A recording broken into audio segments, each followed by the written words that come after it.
आइए हम लोग सुसमाचार की ओर बढ़ेंगे। और जैसा कि लूका की इंजिल उसका 10वां अध्याय 1 से 9 और फिर 17 से 20 है ना। जिनके पास बाइबल है खोले, नहीं तो बगल वाला में हुलकेंगे। लूका की इंजिल उसका 10वां अध्याय 1 से 9 फिर 17 से 20। यहाँ पे ऐसा लिखा है। और इन बातों के बाद प्रभु ने 70 और मनुष्य नियुक्त किए, और जिस जिस नगर और जगह को वह आप जाने पर था, वहां उन्हें दो दो करके अपने आगे भेजा। और उसने उनसे कहा, पक्के खेत बहुत है परंतु मजदूर थोड़े हैं, इसलिए खेत के स्वामी से विनती करो कि वो अपने खेत काटने को मजदूर भेज दें। जाओ, देखो मैं तुम्हें भेड़ों की नए भेड़ियों के बीच में भेजता हूँ। इसलिए न बटुआ, न झोली, न जूते लो, न मार्ग में किसी को नमस्कार करो। जिस किसी घर में जाओ, पहले कहो कि इस घर पर कल्याण हो। यदि वहां कोई कल्याण के योग्य होगा तो तुम्हारा कल्याण उस पर ठहरेगा, नहीं तो तुम्हारे पास लौट जाएगा।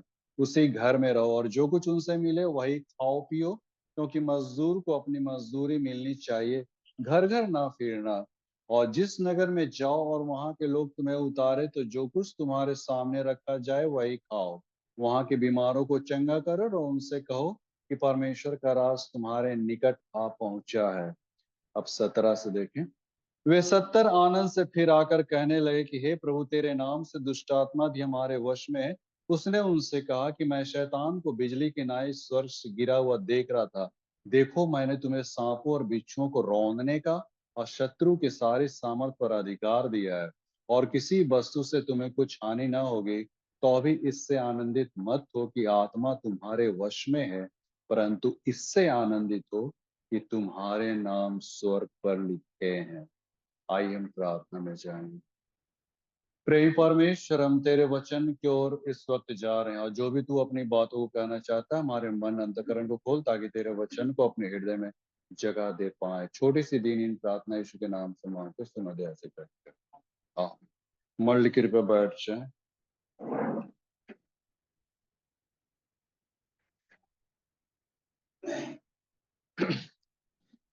सो ख्रिस्त में अति प्रियो, आज प्रभु ने फिर से एक सुंदर अवसर दिया है कि हम लोग यहाँ पे इकट्ठे होकर, है ना, पंखा का हवा खा रहे हैं। हाँ, तो, तो बहुत लोग तो घर में मतलब हवा धूपते धूपते परेशान हो जाते हैं, नहीं। यहाँ तो फुल फैसिलिटी मिला है, नहीं। हाँ हाँ, तो ऐसा थोड़ी चलेगा मित्रों, है ना। प्रभु के राहों में कांटे ही कांटे हैं। अब हम लोग को, आज हम लोग जो देखने जा रहे हैं वो संदेश वाहकों के विषय में, मिशनरियों के विषय में है। और ये क्रूस की राह जो है बहुत ही माने कठिन है।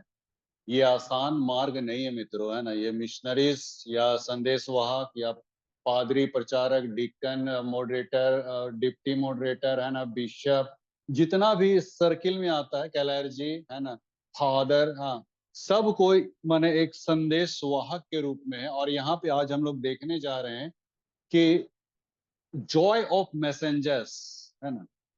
जॉय ऑफ मैसेंजर्स मतलब संदेशवाहकों का आनंद। हाँ? बड़ा ताज्जुब की बात है ना, संदेशवाहकों का आनंद, खुशी, जॉय, है ना। कैसे मतलब आता है, देखिए यहाँ पे अभी हम लोग बाइबल में हम लोग थोड़ी देर हम लोग देखने जा रहे हैं। अगर मैं ये कहूं कि अगर संसार का जो सबसे टॉप मोस्ट प्रतिष्ठित जो काम है, तो वो क्या काम है? सेवा करना, यानी कि परमेश्वर के वचन को सुनाना। हाँ, सुनाना, प्रचार करना, बताना, समझाना। ये जो वचन को बताना परमेश्वर के विषय में, ये सबसे प्रतिष्ठित और सबसे माने माने सबसे टॉप मोस्ट में। अब मेरे कहने का ये मतलब नहीं कि मैं डॉक्टर, शिक्षक और नर्सेस को मैंने इग्नोर कर रहा हूँ, है ना, उसकी सेवाओं को मैं दरकिनार कर रहा हूँ, ऐसा बात नहीं है। लेकिन ये जो वचन का जो प्रचार है ना, ये डायरेक्ट हम किसके लिए कर रहे हैं? परमेश्वर के लिए कर रहे हैं, नहीं। हालांकि वे लोग भी कर रहे हैं, लेकिन वे लोग एज ए फिजिकली या भौतिक कह सकते हैं, भौतिक या फिजिकली। लेकिन ये जो है इंसान के आत्मिक विकास के लिए किया जाता है ना।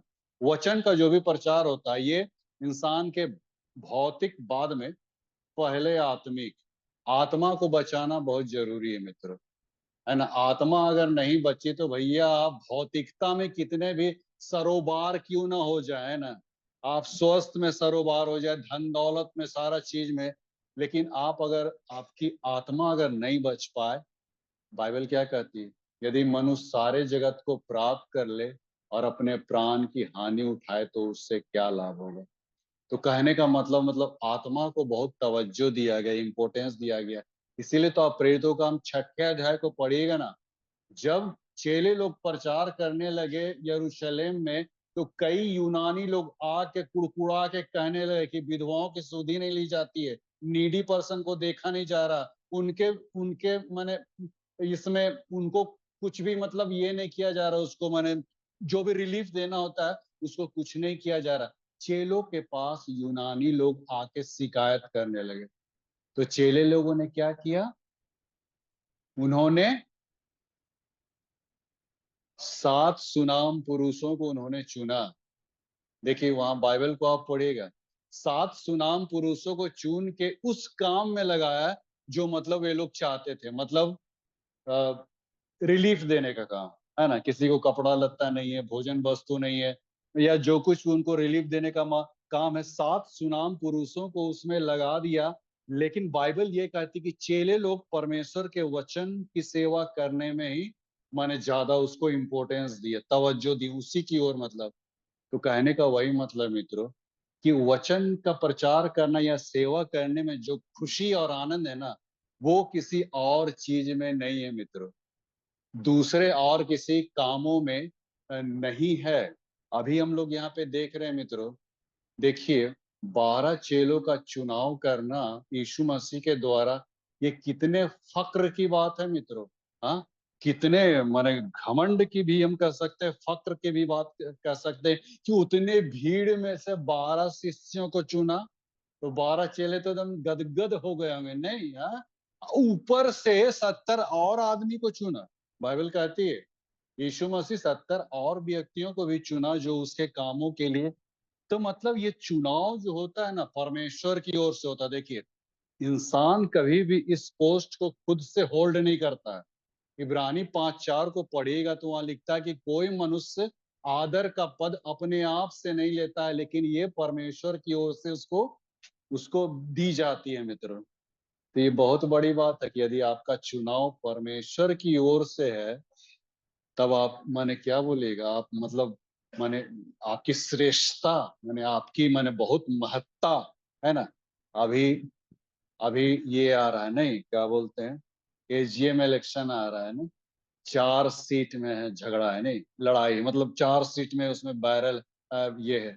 4 सीट में अगर आ जाते हैं तो आदमी एकदम कितना प्रसन्नचित्त हो जाता है, नहीं, खुशी के मारे। हाँ, हाँ, तब उसको तो मैंने सबको बताइए चलेगा, नहीं हम मैंने जीत गए, जीत। मैं ये नहीं कह रहा हूँ कि 2 जन अगर मतलब उसमें ये हो जाए तो हम इग्नोर कर दें, मेरे वो ऐसा बिल्कुल नहीं। ये 3 इडियट्स देखे है ना, हाँ उसको ख्याल कीजिएगा, है ना। तो ये हमेशा वो बात को उठाता था, ये अरे क्या हीरो का नाम, आमिर खान हमेशा इस बात को उठाता, क्या ग्रेड देख के इंसान का माने ये तय करेंगे उसका कैरेक्टर को, उसका ग्रेड देख के, कॉलेज में क्या ग्रेड पाया, उस आधार पे हम क्या इस इंसान को तौलेंगे, उसके उसके उसके कैरेक्टर को, उसके एटीट्यूड को। वैसा नहीं होना चाहिए, है ना। 3 इडियट्स में अच्छा दिखाया चीज, है ना। उस रीति से हम किसी को ग्रेड ये सब, खैर एनीवे हम थोड़ा अलग जा रहे थे। हम लोग देख रहे हैं मित्रों संदेश वाहकों को, है ना, कि संदेश वाहक लोग कैसे मतलब परमेश्वर की ओर से नियुक्त किए जाते हैं और उनको इतनी ऑथोरिटी मिलती है मित्रों। बाइबल क्या कहते हैं कि मैं तुम्हें मैंने सांपों को रौंदने का और बिच्छुओं को रौंदने का तुमको सामर्थ देता हूँ, आत्माओं को निकालने की क्षमता देता हूँ, कैपेसिटी सामर्थ देता हूँ। ये सारा कुछ उसके अंदर में मैंने चेलों को मतलब यीशु मसीह क्या दे रहा था, मैंने ये दे रहा था उसको, मैंने ऑथेंटिक, ऑथेंटिक ये अधिकार बहुत बड़ी बात है मित्रों। अधिकार मिलना ये बहुत माने है, अपनी अपनी कैपेबिलिटी की बात नहीं भाई। ऐसा कभी नहीं सोचे कि अपनी कैपेबिलिटी योग्यता के आधार पे बिशप हमको खुश होके यहाँ पे दे दिया, ऐसी बात नहीं वो कहेंगे। हाँ, जो भी अधिकार मिलता है परमेश्वर की ओर से मिलता है मित्रों, इंसान का इसमें कोई भी। देखिए ना, याजकों को, लेवियों को, है ना, ये सब जो अधिकार दिया कहाँ से आया? परमेश्वर की ओर से। और अधिकार में बहुत सारा आशीष मिली रहती है। जैसे चेलों को ही बोला कि तुम लोग जिस घर में जाओगे, वहां जिसको तुम माने आशीष दोगे, है ना, जिस घर पे आशीष दोगे, अगर बाइबल क्या कहती है, अगर आशीष के योग्य घर वाले होंगे तो तुम्हारा आशीष वहां पे रुकेगा, ठहरेगा, नहीं तो फिर से वापस रिफंड हो जाएगा। हमको तो खूब मिलता है, इसका मतलब नहीं। अब इसका मतलब आपको माने खराब नहीं बोल रहे हैं ना, लेकिन हम कहना ये चाह रहे हैं कि सेवकों को माने दुगनी आशीष मिल जाता है। नहीं, अगर कोई घर के लोग आशीष के योग्य नहीं है तो बाइबल क्या कह रही है? मैं नहीं कह रहा हूँ मित्रों, मेरी ओर तरे आंखें तरेर के मत देखिए। माने प्रभु कहता है कि वो आशीष रिफंड हो जाएगा तुम्हारे ऊपर, है ना। जो आशीष तुम डिलीवर कर रहे हो, अगर वो योग्य नहीं है लोगों को रिसीव कंसीव करने का, तो फिर वो तुम्हारे ऊपर डिलीवर हो माने रिटर्न हो जाएगा। तो छठे पद में लिखा है। और फिर लिखता है सातवें पद में, उसी घर में रहो और जो कुछ वहां मिले वही खाओ पियो, है ना। मजदूर को उसकी मजदूरी मिलनी चाहिए, है ना। तो जो कुछ घर में हम लोग जाते हैं, जो भी मिलता है, बहुत सारे सेवकगण कुड़कुड़ाते भी है, इसमें नमक कम है तो इसको ये नहीं है, वो नहीं, ऐसा नहीं खाएंगे, वैसा नहीं खाएंगे। अरे प्रभु देगा चपाट से ना, बस सब ठंडे हो जाएगा। हाँ, प्रभु मना किया है यहाँ पे तो। हाँ, जो भी मिले, है ना, रूखा सूखा, अरे वो अपने हैसियत के अनुसार जो भी दे रहा, आप उसको निगलिए ना भाई, उसको ग्रहण कीजिए। अब उसमें नहीं भाई हम मीठवे खाएंगे, तो वैसा थोड़ी चलेगा जी। हाँ, प्रभु यहाँ पे मना किया संदेश वाहकों को, हम पादरियों को, प्रचारकों को, पास्टर को, सबको, है ना, ये मना किया। और लिखता है कि मजदूर को उसकी मजदूरी मिलनी चाहिए। मतलब हम लोग जो सेवकाई दे रहे हैं, ये सर्विस नहीं है मित्रों। सर्विस तो पहले थी, है ना, पहले जब रेलवे में करते थे उस समय सर्विस थी, उसको सर्विस या नौकरी कहेंगे। लेकिन इस क्षेत्र को नौकरी नहीं कह सकते। हम चाकरी नहीं कर, नौकरी नहीं कर रहे हैं। ये क्या है? सेवा, मिनिस्ट्री, है ना। और इसमें आप बोलिएगा नौकरी में मिलता है तनख्वाह, हालांकि इसमें भी मिलता है, लेकिन बाइबल क्या कहती है? मजदूर को उसकी मजदूरी मिलनी चाहिए। वो एक तरह से मजदूरी है। बाइबल ये भी कहती है कि दावने वाले बैल का मुंह मत बांधना, है ना। जो बैल खेत जोत रहा है, बहुत लोग किसान लोग क्या करते हैं, बैलवा का मुंह नहीं सब बंद कर देते हैं, नहीं, मुंह में लगा देते हैं। बेचारा पुआल ये कर रहा है, उसको ये कर रहा है, लेकिन खा नहीं पा रहा, देख रहा है सामने, लेकिन खा नहीं पा रहा बेचारा। हाँ, अरे भैया काम कर रहा तो उसको काम करने का, उसको मेहनत आना मैंने मजदूरी है भाई, जो कुछ भी उसका जो लगता है उसको दो यार, तुम उसका मुंह, बाइबल कहती है दावने वाले बैल का मुंह मत बांधना। हम भी बैल ही हैं नहीं, जो मैंने खेत को जोत रहे हैं, प्रभु के खेत को जोत रहे हैं, संदेश वहा के जो प्रचार करें। तो मेरा भी मुंह को बंद मत कीजिएगा। बंद मत कीजिए मतलब ठूस ठूस के मत दीजिए, कहने का मतलब वो नहीं है। कहने का मतलब मैंने एक किताब को पढ़ रहे थे, सेवकों को आप इतना भी फाका कशी ना होने दे, माने इतना भी कम ना दे कि वो फाका कशी की नौबत आ जाए। एक किताब को मैं पढ़ता, सेवकों को इतना भी कम ना दे कि फाका कशी का नौबत आ जाए, और इतना भी ज्यादा ना दे कि वो अपना सेवका ये भूल जाए, है ना। अब मान लीजिए कोई, अब इतना भी आप लोग कम दीजिएगा तो पादरी लोग का क्या होगा, खाने पीने के लाले भी पड़ जाते हैं ना, कभी कभी ऐसा भी होता है। और इतना भी अधिक मत दीजिएगा, सेव का ये भूल जाएगा। अब हर चीज आपको प्रोवाइड कर दीजिएगा, है ना, गाड़ी घोड़ा मोबाइल है ना, तेना सोफा सब प्रोवाइड कर, फिर तो बेटा इत्मीनान से नहीं है, वो तो सेव का ये भूल जाएगा। हाँ, पूरा फुल फैसिलिटी दे दी। तो कहने का वही मतलब, माने सेवकों को इतना भी कम ना दे कि फाका कशी का नौबत आ जाए, और इतना भी ज्यादा ना दे कि अपना सेवका ये भूल जाए। तो खैर एनीवे, हर हाल में देखिए संदेश वाहक लोग के अंदर में एक बहुत ही माने खुशी, हम लोग उसी टॉपिक पे जा रहे हैं, खुशी आनंद हमेशा बरकरार रहती है, और काफी आशीष मिलती है। जैसा कि हमने कहा ना, लेवी, याजक, ये लोग कहाँ से प्रतिनियुक्त किए जाते हैं? हाँ, लेवी याजक में फर्क है। याजक लोग वेदी में काम करते हैं ना, लेवी लोग भी काम करते हैं, लेकिन याजक लोग अनुष्ठान का काम करते हैं।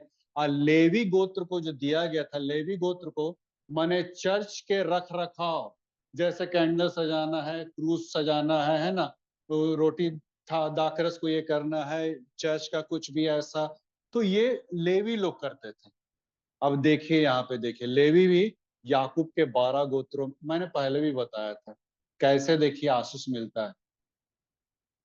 याकूब के 12 गोत्रों में लेवी गोत्र भी था, और हर गोत्र को याकूब ने अपने प्रॉपर्टी में से माने सबको डिवाइड किया। 12 बेटों को याकूब ने डिवाइड किया, 12 को नहीं, 11 को। और किसको नहीं दिया? लेवी को नहीं दिया। लेकिन अब देखिए, लेवी के लिए उसने परमेश्वर ने क्या किया कि हर गोत्र से 10% माने लेवी गोत्र को दिया जाए। अब यहाँ पे सोचिए, हर गोत्र के पास 100 रुपया है ना, प्रॉपर्टी उसके पास 100 रुपया का है, और हर गोत्र 11 गोत्र, अगर लेवी गोत्र को 10वां देगा, लेवी के पास कितना आ जाएगा? 11 × 10। अगर इस 100 रुपया में 10-10 रुपया लेवी गोत्र को दिया जाए, हर गोत्र 11 गोत्र मिलके, तो लेवी के पास कितना आ जाएगा, कितना पैसा? 110। और बाकी गोत्र के पास कितना बच जाएगा? हाँ, 90 सोचिए, पादरी को 110 रुपया मिला और बाकी लोगों को 90 रुपया। परमेश्वर देखिए कैसा प्रोवाइड करता है। बड़ी सोचने वाली बात है मित्रों। वो कभी अपने दास को यूं ही नहीं छोड़ता है मित्र। अपने लोगों को, अपने चुने हुए शख्सियत को कभी नहीं छोड़ता। इसीलिए तो देखिएगा, पादरी प्रचारक लोग के अंदर में हमेशा एक खुशी रहता है, एक आनंद रहता है। ये कहाँ से आता है? इंसान अपने आप से इसको अचीव अचीव नहीं कर सकता है मित्रों। ये आनंद, ये खुशी मतलब परमेश्वर की ओर से, क्योंकि जितना वचन आपके अंदर जाएगा, देखिए मैं अब आपको और समझाता हूँ। ये वचन कैसे खुशी आनंद आ रहा है? क्योंकि वचन उसके हृदय में है, मन में है, पूरे इस शरीर में है, वचन आ रहा है। दूसरे प्रोफेशन में जैसे मान लीजिए है ना, जैसे नर्सेस लोग हैं, डॉक्टर लोग हैं, उनके प्रोफेशन में, उनके दिमाग में क्या चल रहा है? दवाई, डॉक्टर, हाँ, एमआर, हाँ, मेडिकल रिप्रेजेंटेटिव। अरे उसका बेड को, अरे उसको तो मर गया, वो तो ये हो गया, वो तो हो गया, अरे उसको दवाई देना भूल गए, अरे हमको सीएमओ से मिलना है, ये वो लमसम दुनिया भर का उसका दिमाग में क्या चल रहा है, वही सब चल रहा है। टीचर को देखे तो टीचर हमेशा, अरे बीडीओ से मिल बीओ से मिलना है, डीसीएस डीएससी से मिलना है, हाँ डीओ से मिलना है भाई, हाँ अब मध्याह्न भोजन का रिपोर्ट देना, अरे बाबा उसका दिमाग में क्या चल रहा है? वही सब चल रहा है। वकील लोग को देखिए, वकील लोग, अरे केसवा, हाँ केसवा से उन लोग माने ये है पूरा, हाँ केसवा मतलब ये खोपड़िया वाला बलवा नहीं रे बाबा, केस केस है ना। कोर्टवा में जो केस चलता है खोपड़िया में, उसको वही घूम रहा, अरे हम अपना मुवक्किल को कैसे देना है, उसको कैसे रिलीफ देंगे है ना, अरे ये एविडेंस जमा करना है, अरे ऐसा करना, मान उसका खोपड़ी में क्या चल रहा है? वही सब चल रहा है। और हम लोग के साथ क्या होता है? ये चीज क्या है? हमेशा भरते जाता है ना। वचन जैसे जैसे आपके अंदर आते जाएगा ना, खुशी आपके अंदर में उतने ही मतलब बढ़ता चला जाएगा। आप सांसारिकता को खोजिए ना, उसकी ओर जाइए। मैं ये नहीं कह रहा हूँ कि दूसरे प्रोफेशन गलत है, मेरे कहने का वो मतलब नहीं। मेरे कहने का ये मतलब है कि वचन जितना आपके अंदर में जाएगा, उतना ही आपके जीवन में खुशी का सब। रोमियो 10:15 को आप पढ़िए ना, लिखता है, क्या ही सुहावने हुए पांव जो अच्छा समाचार सुसमाचार सुनाते हैं। तो उनको परमेश्वर कहता है उनके पांव बड़े ही सुहावने। अब पहला तीमुथियुस 5:17 में क्या लिखता है? वहां लिखता है कि जो प्राचीन अच्छा प्रबंध करते हैं, जो वचन सुनाने सिखाने में प्रयत्नशील हैं, वे दुगने आदर के योग्य समझे जाएंगे। देखिए परमेश्वर कैसे दे रहा है ना, दुगने आदर। तभी हम लोग देखे दुगना आदर मिल जाता है। कल्याण ना उसके घर में नहीं है तो कल्याण वापस आ जाएगा। कैसे मतलब परमेश्वर प्रॉफिट, लेवी को प्रॉफिट दे दिया है ना, कैसे देखिए परमेश्वर प्रॉफिट देता है। ये परमेश्वर का माने ये तरीका, तरीका नहीं कहना चाहिए, वचन जैसे, इसीलिए दाऊद कहता है भजन संहिता 119:11 में कि मैंने तेरे वचन को अपने हृदय में रख छोड़ा है ताकि तेरे विरुद्ध पाप ना करूं। जैसे से ये वचन भरते चला जाएगा दिलो दिमाग मस्तिष्क में, तैसे तैसे आपका मतलब आपके जीवन में संतुष्टि, परम संतुष्टि। हाँ, कभी आप डिगिएगा नहीं, कभी भी किसी चीज पे आप मतलब नहीं हो सकते, डिग नहीं सकते, टल नहीं सकते, हिरा नहीं सकते, है ना। हमेशा आपके जीवन में आंतरिक खुशी ये प्रवाहित होते रहेगी। मूसा को देखे ना, उसके चेहरे में काफी चमक थी मित्रों, मूसा के चेहरे पे। ये चमक अपने आप से नहीं आई थी मित्रों, ये परमेश्वर मतलब इंसान को अपना प्रकाशन देता है, और इसीलिए मूसा का चेहरा एकदम चमक रहा था। ऐसा मतलब परमेश्वर तो अपनी परिस्थिति में माने इंसान को कैसे लाता है, और चेलों के साथ भी यही चीज, हर दशा में वे लोग खुश रहना सीखे। जानते, जब प्रारंभिक कलीसिया खड़ी हो रही थी, अब पतरस और उसके चेले लोग जब यरूशलेम में प्रचार करने लगे, तो तुरंत उसको पकड़ लिया गया, पकड़ लिया गया, जैसा आजकल पकड़ता है ना, छत्तीसगढ़ में जाइए, यहाँ वहां जाइए, एकदम तुरंत मतलब आक्रमण कर देगा चर्चों में। चेलों को भी पकड़ लिया था और सभा के सामने लाया गया, और वहां पे इसका माने ये उसका जस्टिफाई करने जा रहा था, तो वहां पे एक व्यक्ति ने उनको उनके पक्ष में खड़े हो गए। वो जानते कौन थे? वो गमलीएल नाम था उसका। वही गमलीएल जिसके चरणों पे बैठ के पौलुस ने शिक्षा प्राप्त की थी, वही गमलीएल फरीसी व्यवस्थापक चेलों के प्रो माने इसमें आ गया, बिहाफ में खड़ा हो गया कि तुम इनके साथ कुछ काम मत करो। बोलता है, आप पढ़िएगा घर जाके प्रेरितों काम 5वें अध्याय में, अगर ये काम मनुष्यों की ओर से हो रहा है तो मिट जाएगा, लेकिन अगर ये काम परमेश्वर की ओर से हो रहा है तो तुम परमेश्वर की नजर में दंडित किए जाओगे, ऐसा करके बोला। तुम परमेश्वर के अपराधी ठहरोगे। अकेले गमलीएल खड़ा हो गया चेलों के बिहाफ में, अगेंस्ट में, महासभा के बीच में। हाँ, अगर परमेश्वर की ओर से तुम ये कर, परमेश्वर की ओर से अगर ये लोग काम कर रहे हैं ना, तो तुम इसको कदापि नहीं मिटा सकोगे, और इसका खामियाजा तुम लोग को भुगतना पड़ेगा, ऐसा गमलीएल बोला। लेकिन फिर भी महासभा क्या किया, उसको मार देता। वहां लिखता है कि मारने के दृष्टिकोण से उन लोगों को पकड़ा था, लेकिन फिर प्रेरितों काम 5:41 में लिखता है कि वे उनको माने पिटवा के फिर छोड़ दिया गया। और जब पिटाया गया तो बाइबल ये कहती कि चेला लोग बड़ी खुश हो गया, हम मसीह यीशु के चलते निरादर होने के योग्य तो ठहरे। हाँ, ऐसा देखिए कैसे खुशी मिलती है मित्रों। मतलब पिटाला के बावजूद, मतलब मैंने मार खाने ताड़नाओं के बावजूद इंसान, इंसान नहीं बोलने छोड़ के हम संदेशवाहक बोले। संदेशवाहक लोग कितना खुशी मिलता है ना, ये समझ नहीं पाएंगे हम, इंसान साधारण इंसान नहीं समझ पाएंगे।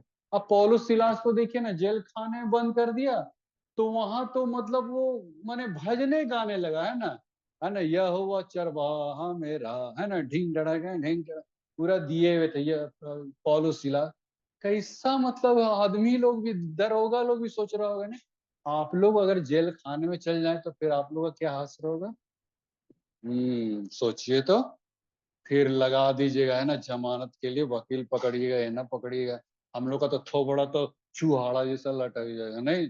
हाँ, लेकिन चेला लोग को देखिए तो एकदम माने गावे बजावे लगा, तो एकदम हाँ, आदमी लोग तो बड़ा एकदम तज्जुब कर रहा होगा, जेल का दारोगा भी तज्जुब करे, अरे बाबा का इन लोग भी कैसा टाइप का आदमी है रे बाबा।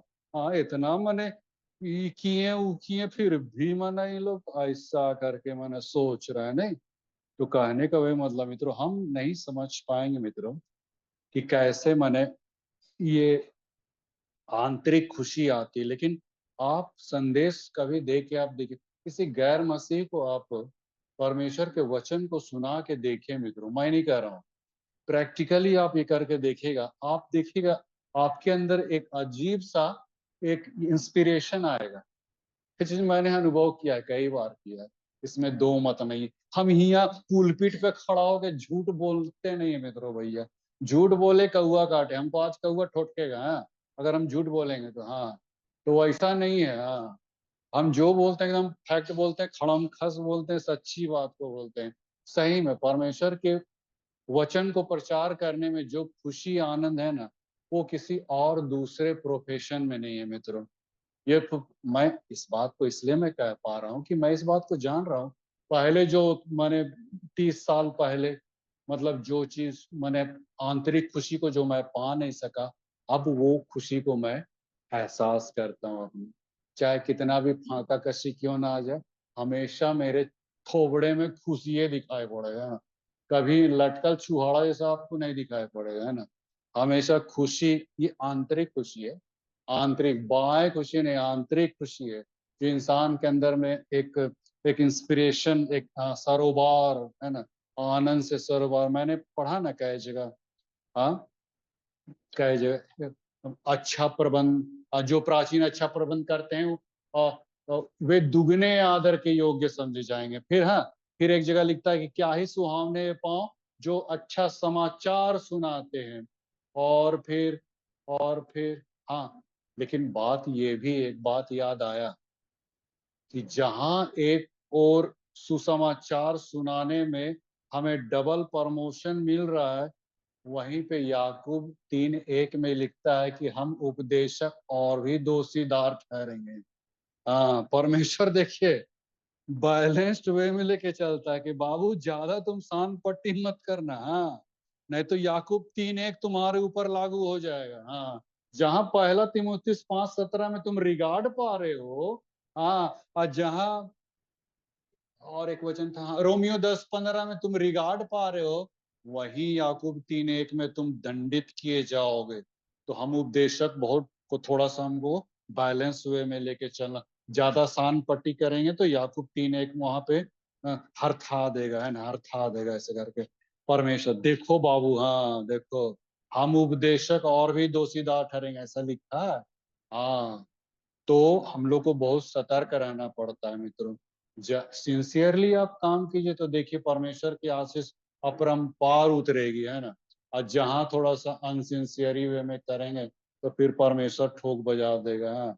तो वो थोड़ा सा खतरनाक है। तो खैर एनीवे, परमेश्वर का काम करना एक बहुत ही माने महत्वपूर्ण और बहुत ही बड़ा, बहुत ही रिगार्डेबल ये चीज है मित्रों। और मैं, हम लोग सिर्फ नहीं बल्कि आप लोग भी इसको कीजिए। जहाँ कहीं भी मौका मिलता है, परमेश्वर के वचन को बताने, सुनाने, सिखाने में प्रयत्न कीजिए।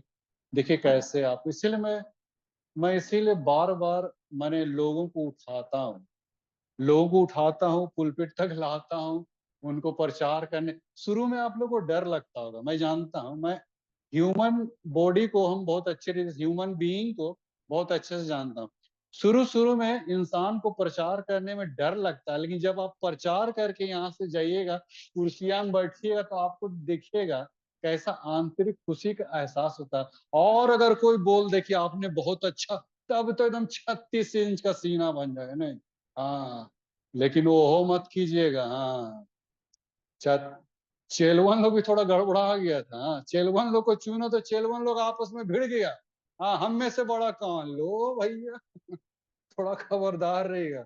हाँ, तोर से बड़ा हम स्पीकर ही हो, ऐसा करके नहीं बोलबे तो है मन, हाँ, नहीं तो देतो परमेश्वर ठोक बजा के। हाँ, तुमसे बड़ा हम स्पीकर हैं, वो सब भावना आनी नहीं चाहिए। चेला लोग के अंदर में भी आ गए। यूहन्ना के अंदर एक तो बात क्या आ गया, एक गांव में उतरने नहीं दे रहा था यीशु मसीह और चेलों को। तो यूहन्ना क्या बोलता है, प्रभु अभी ऑर्डर दो ना, तो अभी हम स्वर्ग से आग गिरा देंगे, पूरे गाँव में भस्म कर देंगे ला। हाँ, अपना अधिकार को एक ऐसा प्रयोग कर रहा था एकदम गाँव में। प्रभु बोले चुप, हटा एकदम, हाँ, एकदम ऐसा बोला बुढ़बा, हाँ चुप। अरे, मनुष्य का पुत्र लोगों के प्राण को बचाने आया है, नाश करने नहीं। उसको झिड़का, डांटा, गरियाया यीशु मसीह यूहन्ना को। तुम कैसी आत्मा के हो जी, लुका 10 अध्याय में से, तुम कैसी आत्मा क्या, मनुष्य का पुत्र लोगों के प्राण को बचाने है और तुम यहाँ सदोम अमोरा बनाने चाह रहे हो, ऐसा करके प्रभु बोला। खबरदार रह। कभी कभी ऐसा हो जाता है, नहीं, हम लोग भी थोड़ा सा हवा में उड़े लगते हैं। नहीं नहीं, एगो पुस्तक को हम पढ़ रहे थे ना, उसमें क्या लिखा था, जब सफलता मिलती है तो बांग मत दीजिए, और जब असफलता हाथ लगती है तो काव काव मत कीजिए, है ना। हाँ, जब असफल हो जाते हैं इंसान का, है ना, कौवा जैसे का लड़े लगे झगड़े। और जहां मैंने सफलता हासिल होगा तो कुकड़ू को सब तरह है ना। रेवरेंड केवी खालका है, कुकड़ू को है, दिख जा रहे हैं। हमने किताब में लिखा, राइटर बताया कि सफलता, जब असफलता हाथ लगती है तो काव काव ना करें, और जब सफलता हासिल होती है तो बांग ना दें।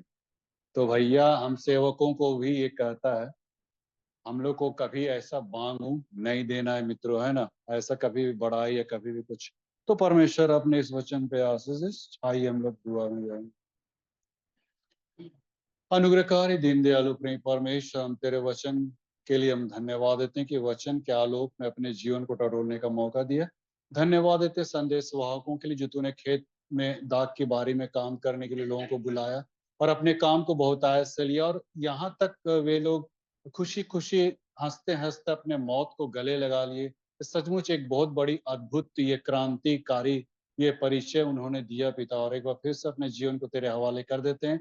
आने वाले दिन में बहुत सारी सताहटें हम में से हर एक के जीवन में आने वाली, हम किस रीति से इस वातावरण को फेस कर पाएंगे, ये बहुत बड़ी बात है। पिता हम और तुझसे क्या मांगे, छोटी सी दीन इन प्रार्थना यीशु मसीह के मीठे पवित्र नाम मांगते सुनो दे। आमीन।